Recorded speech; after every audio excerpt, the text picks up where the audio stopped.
Good evening, everyone.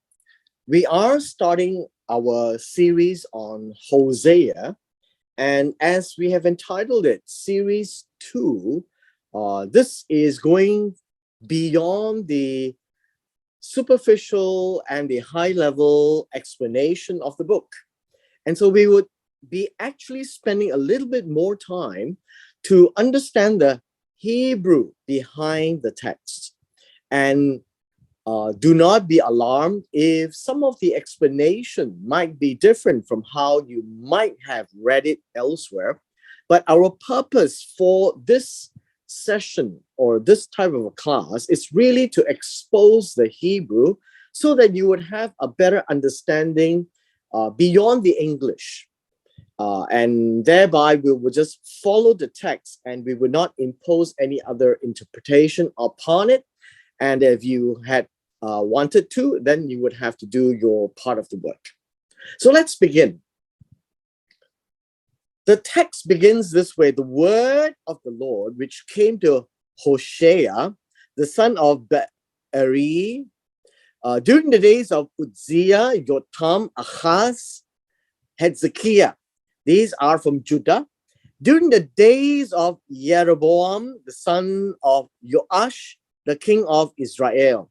Now, as a beginning, I need to retune ourselves to be very clear on how the wordings or terminology is actually used in this book. Now, if you recall, we have a split kingdom. So I will represent it this way. We have a split kingdom. And the split kingdom is very important for us to appreciate. There is an end to this kingdom.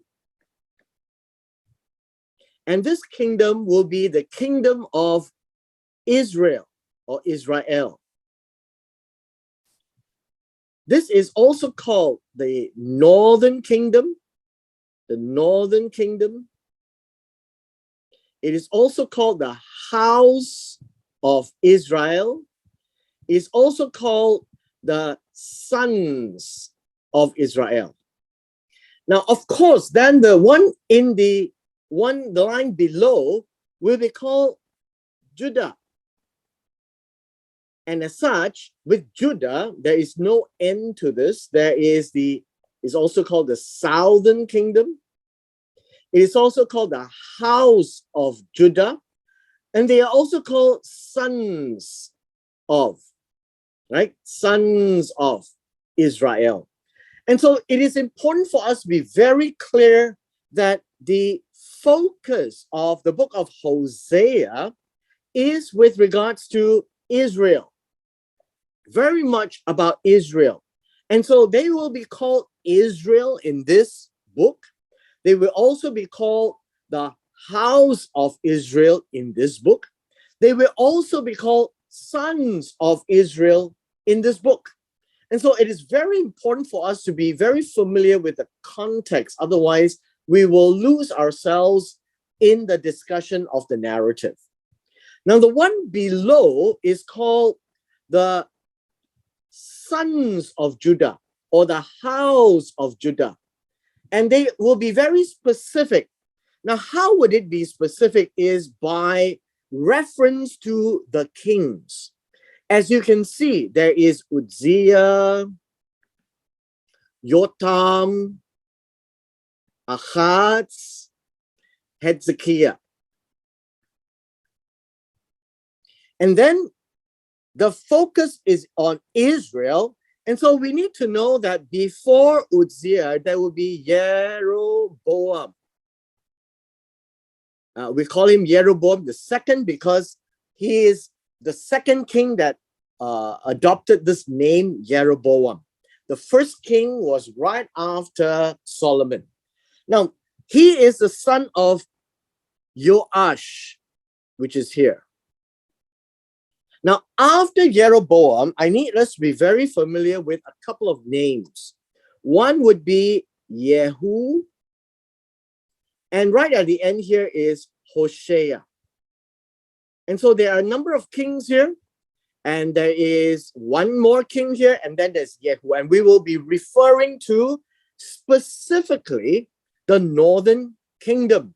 And so, as part of our revision of the introduction, please be aware that we are actually speaking about Israel. And when we talk about Israel, it is right here. This is the northern kingdom. Do not think of Israel at this point in time as the entire unified nation. The nation at this time is actually a split kingdom of the house of Israel, the house of Judah in the south. And so if you miss this important point, then we will not be able to put the pieces together, and the messaging in the book of Hosea would be too confusing. The couple of people that you need to pay attention to is, we have here Jeroboam, which is here. And then Yehu, which we will get there shortly. We are not dealing with the house of Judah at all, except in those verses when the house of Judah or the sons of Judah are mentioned. And so we need to be very clear in this context. So let's begin.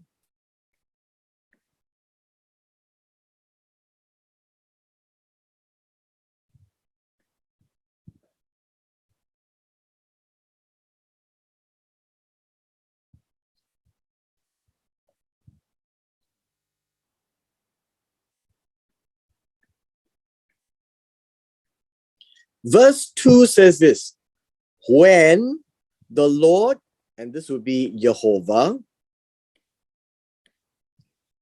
first spoke through Hosea, the Lord said to Hosea, go take yourself a wife of harlotry and have children of harlotry, for the land commits flagrant harlotry, forsaking the Lord. Now, there's a lot of interpretation from the Hebrew in this translation. So let me just break it down a little bit.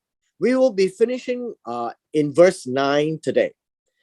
The word when basically means at first. It is very similar to Genesis chapter 1, verse 1.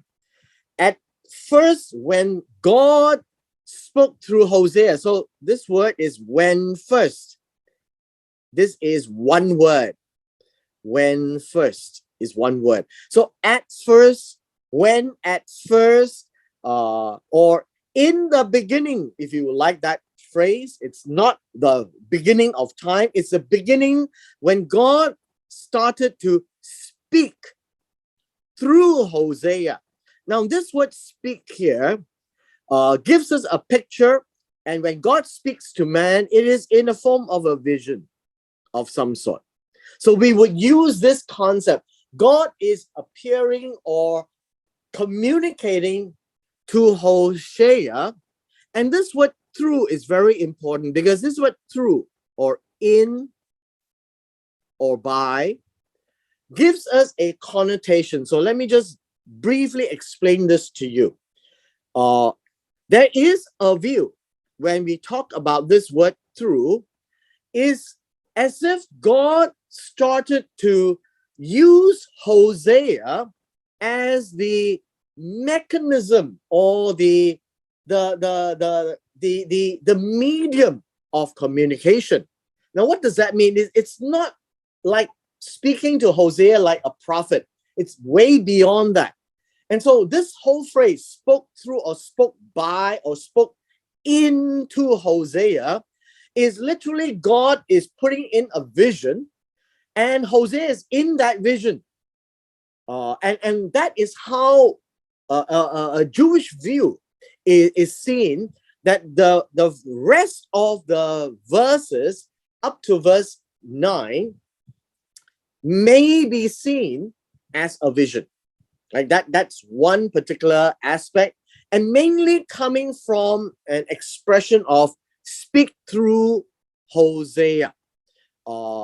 And basically saying that it is Hosea is going to be that message not only that he is going to be communicated the message, he is going to be that message. Now, some Jews take this as a vision, right? Now, whereas others may not. And so traditionally, it's not taken as a vision. It is taken as though God spoke to Hosea and Hosea went to act it out. Now, let's carry on. And so this is one view. So just bear in mind that if this view, this one here, one view is saying that this is all an entirety of a vision. The second view is literal, that Hosea actually went to do all these things. So let's carry on. God said to Hosea, now in that vision, God actually spoke to Hosea and told him, go marry. Take to yourself means go and marry. Now this word, a wife, literally means a woman of harlotry. And by a woman of harlotry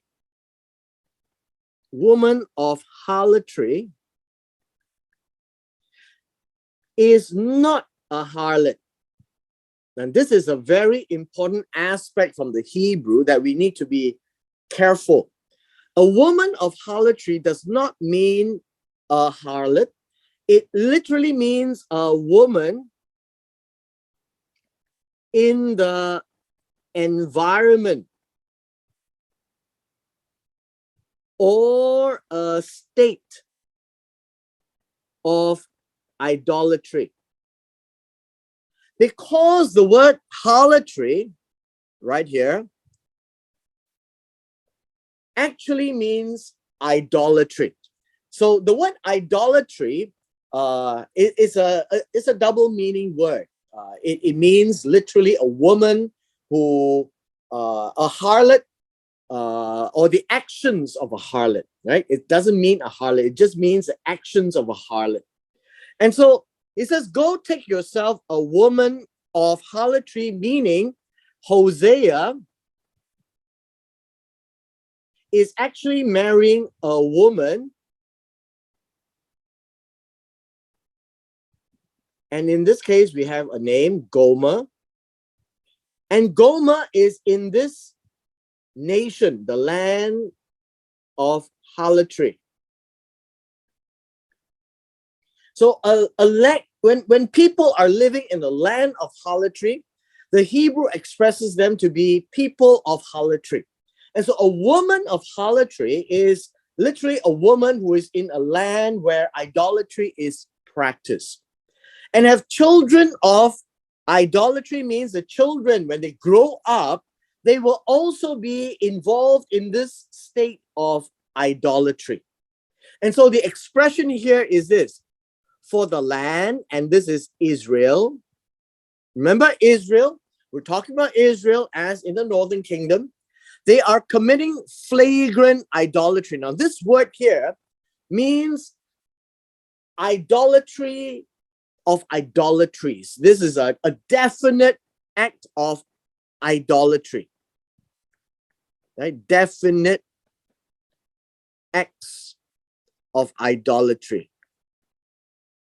And by saying definite acts of idolatry, God explains what that means. Now, the English says forsaking the Lord. Forsaking here means, how should you say this? No longer after God. After God. Now, what do you mean no longer after God? God has saved them from Egypt, brought them out of Egypt with a mighty hand, and led them into the land. And as they enter into the land, they are to follow after God. Now, following after God is the entire notion of the nation of Israel, which eventually got split into the north and south. Following after God means to listen to God, to do what God says. And that is why the English use the word forsaking. It literally means they are no longer after God, they are after idols or pagan practices of idolatry. That is what verse 2 actually means. And so verse 3 now says, so Hosea went and married Gomer, the daughter of Diblaim, and she conceived and bore him a son. Now, we must be clear. If this actually took place, then Hosea actually had a son by Gomer. Whether it's literal or whether it's in a vision, it actually took place. So either it took place in the vision and Hosea actually looked at that vision and saw him marrying Gomer. Now that is the vision aspect. Now, another reason why the Jews say that it's a vision is because it is in the third person. Now, this is important in the language, mainly because if it was Hosea actually doing it, Hosea would say, and so I went and took Gomer. But it didn't happen that way. So it is explained in the third person as if Hosea is actually looking at himself in the vision, doing all these things. And so it's as good as it's happening, but it's happening in the third person. And so that is why it is understood as a vision. So Hosea did it, but Hosea is looking at himself doing it. And so he expresses everything in the third person, bore him a son. And yet it is Hosea writing this down. Now, later on in this book, Hosea uses the first person. I did this, I did that. But here, right up front, it really appears that the Jews may have an insight into the language that suggests that the actual taking place is in the vision itself. But nevertheless, the focus is not in that marrying. The focus is not in who Gomer is, although there's a lot of discussion around that. The focus is actually on the names of the children. That is the central to the message of Hosea chapter 1.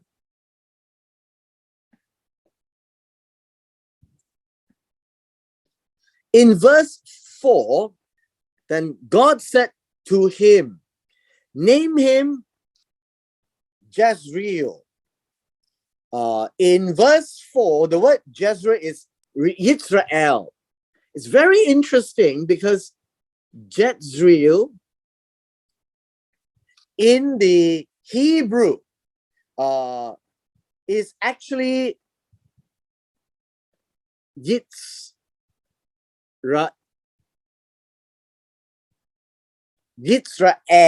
right? Yisrael. Israel, on the other hand, is Yisrael. So this in the Hebrew itself, since we don't read the Hebrew, in the Hebrew itself, it actually is a play of words. Where do you see this? So we find that this word is right here, Yisrael, and the final word here is Yisrael. That would be the name of the nation. Now, moving forward, let's see what the verse has to say. It says, name him Yisrael. Now, what does Yisrael means? Yisrael actually means God sows. Right? God sows, or God will sow, or God will repay. Right? This would also mean God will sow. And so name him Yisrael, and yet for a little while, for a short period, I will punish the house of Yehu for the bloodshed of Israel. Now, first of all, understand Yehu is a king after Ahav, right? Ahav. And you have to look at 2 Kings chapter 9 when it speaks about Jezreel. Because there many things happen in that plain of Jezreel, including the wife of King Ahav by the name of Jezebel. And she was killed. And she was from Sidon. And she brought in all the pagan practices that the land of Israel practiced. It was actually at that time where you find that Elijah had actually fought with the 450 false prophets of Baal. Now, the second part here is the bloodshed of Jezreel. The bloodshed of Jezreel is in 2 Kings chapter 10. And this would be the entire house of Ahav. His 70 sons were all killed. And what happened is, from this point onwards, the house of Ahav is put to an end. And hereby, God says, and I will put an end to the kingdom of the house of Israel. Remember, the kingdom of Israel, the house of Israel, the sons of Israel, this is the northern nation. Do not think of this as the whole of Israel, but the northern part, the northern 10 tribes, if you want to call it that way. Now, we carry on. So Jezreel literally means God will punish. God will reap the house, right? Basically, it's not just to sow, but also to be able to reap it as well. That comes from the word to scatter seeds, that is to sow. And God is to sow, and to sow has an intent of reaping. And reaping means to pay back, and that would be the punishment. He will sow and he will let it grow for a while, and yet he will come and harvest the house of Yehu. Now, the house of Yehu will be the kings thereafter. There are a number of kings thereafter, all the way to Hosea, at which time Shalmaneser, the king of Assyria, would have put an end to the kingdom of Israel. That is the whole picture in Hosea chapter 4. God is going to deal with what happened in Jezreel, and the way that the bloodshed of Jezreel means the whole house of Ahav, all 70 of his sons were killed. And his dynasty was put to an end. And God says, I will come after Yehu. And by the time you finish with Yehu, which is Hosea, then it will also be the end of Israel. That is the prophecy in Hosea chapter 1, verse 4.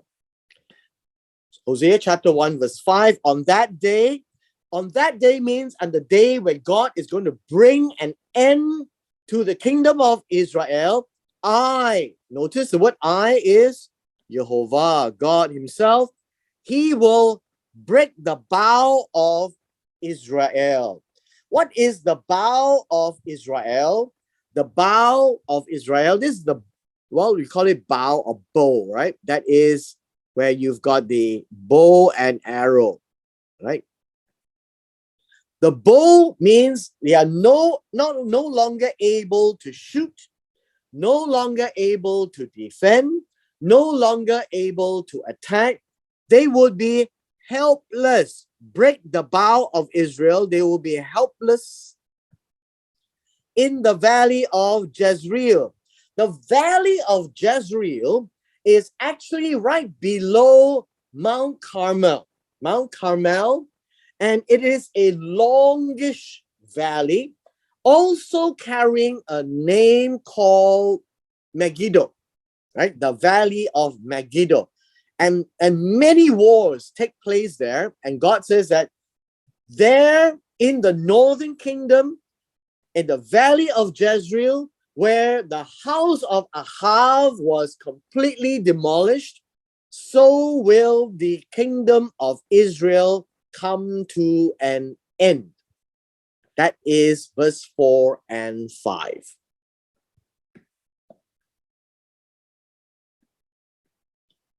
We come to verse 6.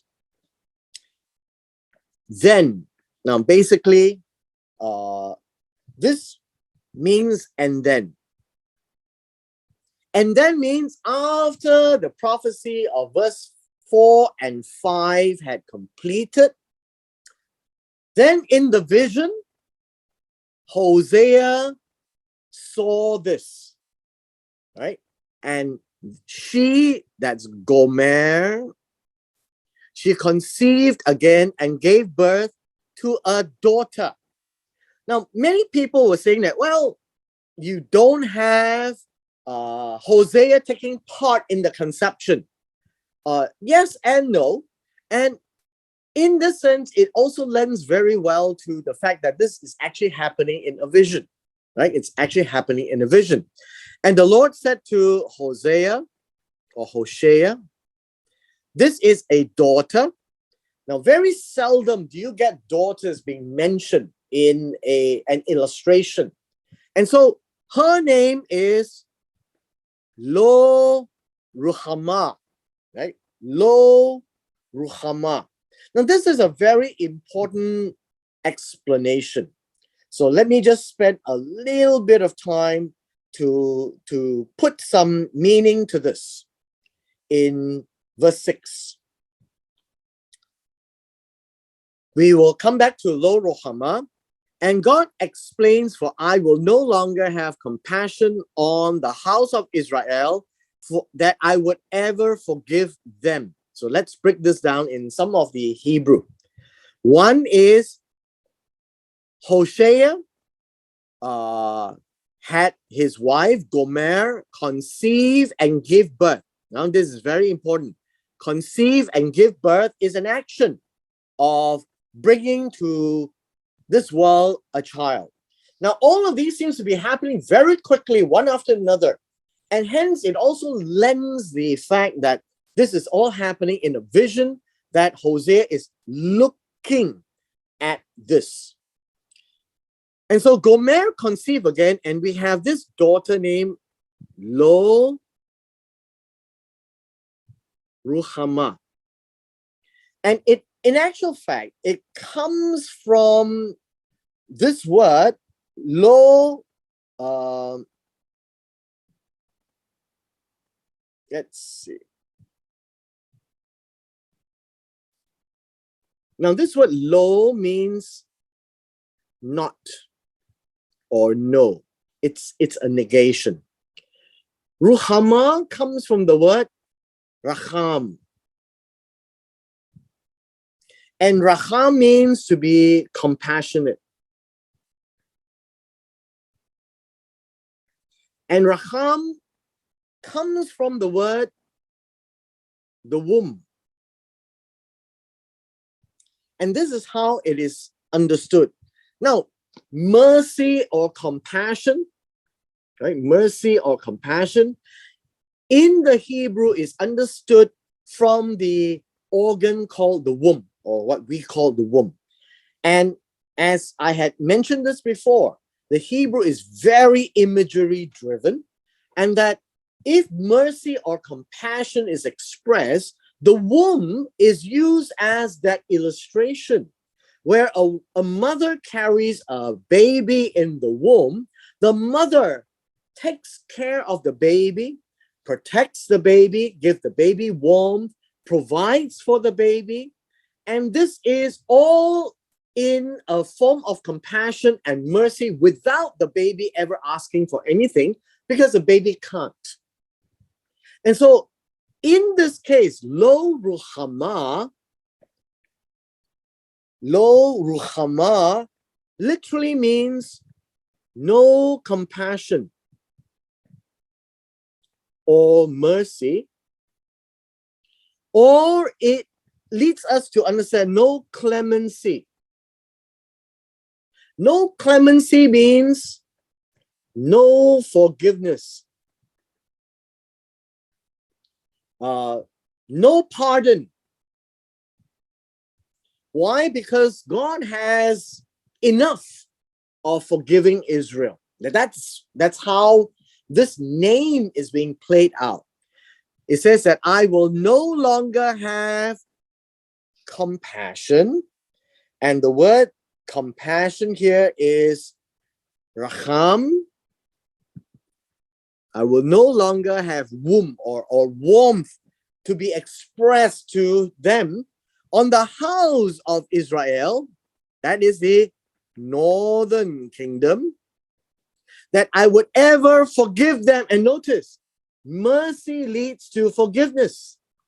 And so God says, I will never, ever, and this is a definiteness, right? This is a sense of definiteness.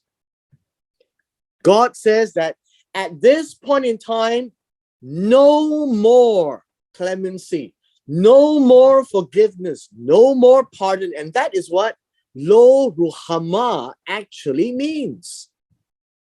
That God will not forgive the house of Israel, and there is nothing that they will do that God will ever change his mind to verse 5, to put an end to the house of Israel.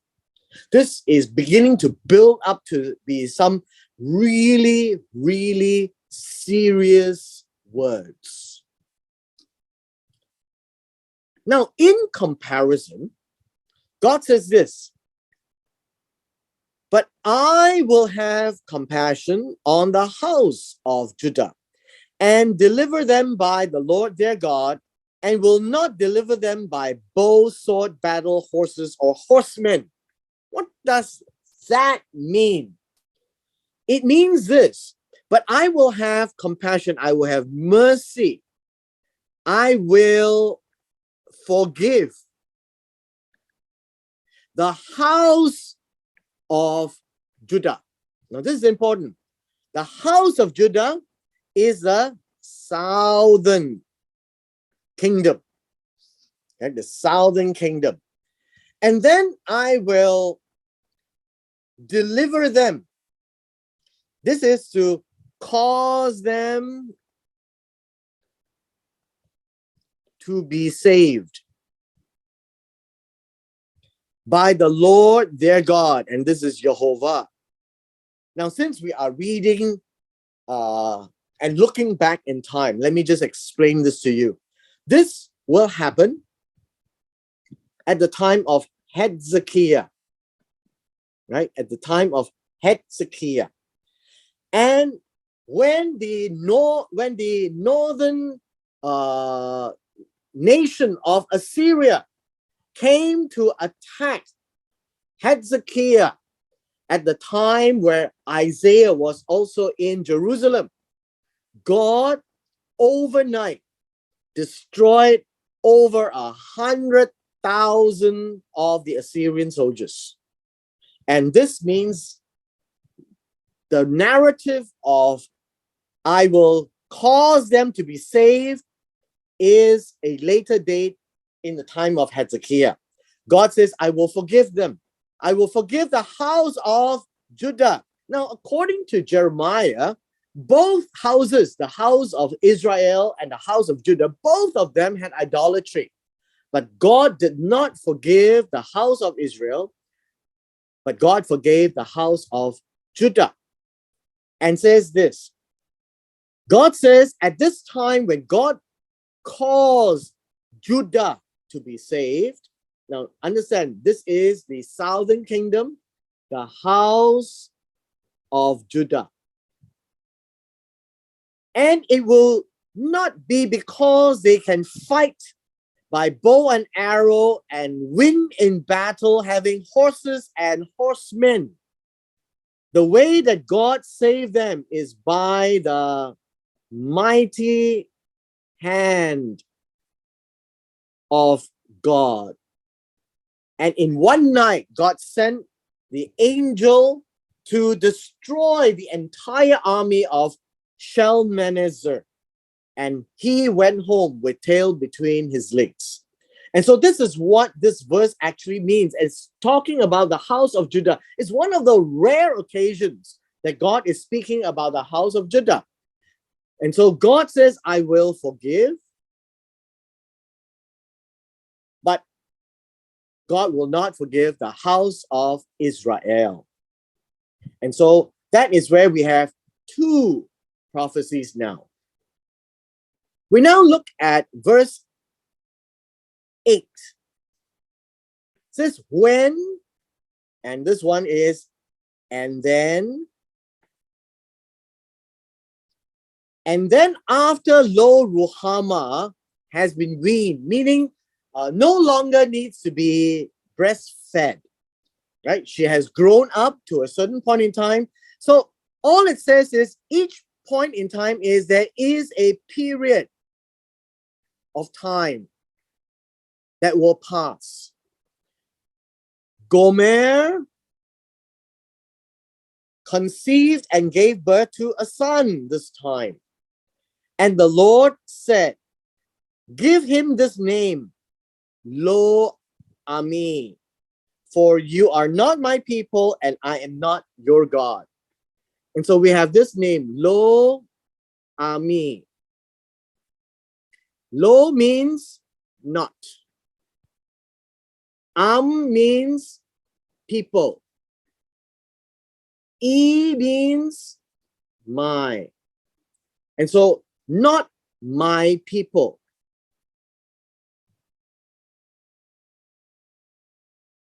And so remember, all this is speaking to Israel or Israel, the house of Israel.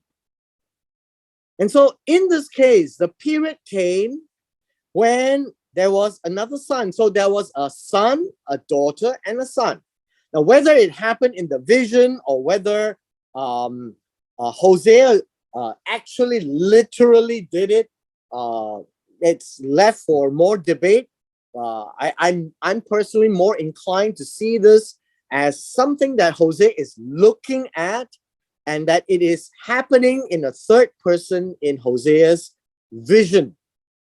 And the Lord said, name him the son. Who is him? The son.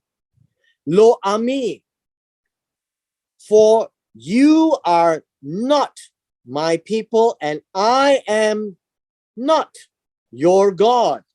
Now, interesting, because not my people is just one phrase, but in Hebrew, there's always a counterbalance in expressions. When it says not my people, God is also using a counterbalance phrase, not your God. The word not your God literally means God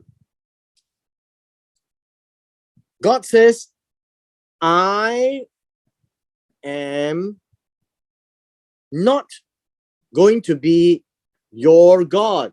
Your means is in the plural, so I am not going to be your God. So not my people, not my God means what? It means that the relationship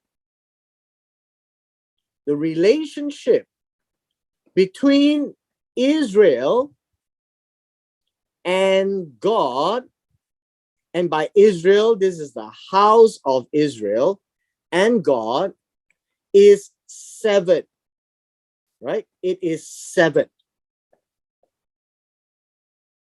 It is not only to not have the house of Israel or end the kingdom of Israel, it is literally to put an end to that relationship. It is really, really bad, which means that the three sons, or the prophecy of the three children, we have the first son, Jezreel. That is the end of the kingdom, right? End of kingdom. And then it built up to Lo Ruhama, no forgiveness. And hence there will be no salvation. And that will mean they will be destroyed. And now finally, not only that the kingdom is destroyed, or the nation itself is destroyed, or the land that they occupied is taken over, there is Lo Ami, not my people. They are no longer going to be called the people of God. And God says, I am not, right? I am not going to be not your God. As you can see, the progression of the three children of harlotry, that they came from the environment of idolatry. God is using the life of Hosea to portray the seriousness of the message. And it's very visual. The end, call him Jezreel. No forgiveness, you'll be kaput, you'll be destroyed. Lo Ruhama. I do not want you anymore. Don't call me God. You are no longer my people. Lo Ami. And hence the entire chapter 1 is a very sad and visual message, that it is spoken to the house of Israel, the northern kingdom, that they will no longer be around. And we read in the history that at the very last king of the house of Israel would be Hosea. Incidentally, it is named. And thereby, when Shalmaneser came, conquered all the land, including the capital, Samaria. And that would be the end of the northern kingdom. God is not going to defend them. God is not going to protect them. God is not going to save them. Lo Ruhama. Finally, when God took one step back and looked at them, God says, not my people. I don't care. Now, that final one is what we may not appreciate very much. And I want to impress on us before we finish this session. It is a scary thing when God says you are not my people, because God will no longer be there at their side. God will no longer be providing for them, be protecting them, be taking care of them, and they will be all by themselves. Now, in an Oriental family, as you can tell, when the father is so angry with the son, he says, you get lost and you are no longer my son. It means that they have no more reputation. They have no longer the protection and the power of the father behind them. And it's a scary thought. And when the father says, don't call me father, I'm no longer your father. This is how, in an Oriental expression, God says, I am not your God. You are not my people. And that is the ultimate when God says, I don't care anymore. You have gone so far off by following after other gods. I really don't care. Now, in the book of Jeremiah chapter 3, and I will write this down and you should go back and read that as well, would be a good parallel. And that would depict how another aspect of how God was so angry with the house of Israel that he gave her a bill of divorce, right? He gave her a bill of divorce. And so think of Hosea chapter 1 and Jeremiah chapter 3 together. And they are both talking about the northern kingdom. And it is important for us to understand how angry God is with the northern kingdom. And these are the messages that God was speaking to the house of Israel in the life of Hosea, whether literally he did it or whether he saw himself in the vision doing it. And nevertheless, the focus is very much on the messages through the names of the three children. The son, Jezreel, the daughter, Lo-Ruhamah, and the son again, Lo-Ami. And in each period of time, a certain sense of a period would have passed one after another. And you can imagine that that's the period of time that God is giving to the house of Israel to repent. You see, God is not a God who cherishes punishment. In fact, he is coming to a full climax of his punishment to the house of Israel.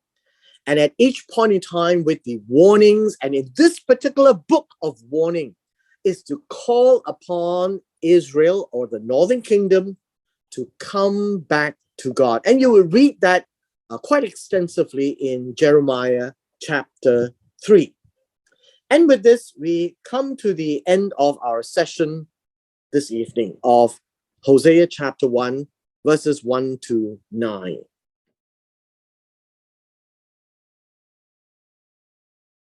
Is it true that the Hebrew term used for woman of harlotry is totally different from the common terms used for the person called a prostitute or temple prostitute? And yes, that is absolutely correct. The word for harlot,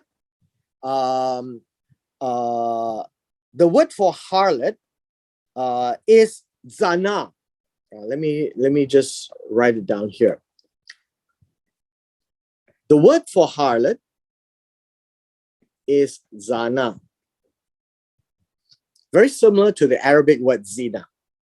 In this case, harlotry, you need to understand that this is a plural word. And this is Zanunim.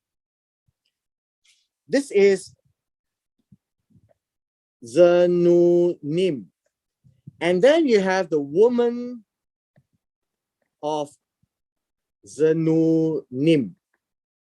So you notice that the woman of Zanunim is not Zana. If God wanted to say harlot, then the word Zana would be used. Now, we're talking a little bit more about the Hebrew itself. And so even the English, it doesn't say, go take yourself a harlot for a wife. That is not what it means. Go take yourself a woman of harlotry, right? I would take away the word wife. Take to yourself means to marry a woman of harlotry. So it is, harlotry means it's a state of idolatry. That would be how I would understand it.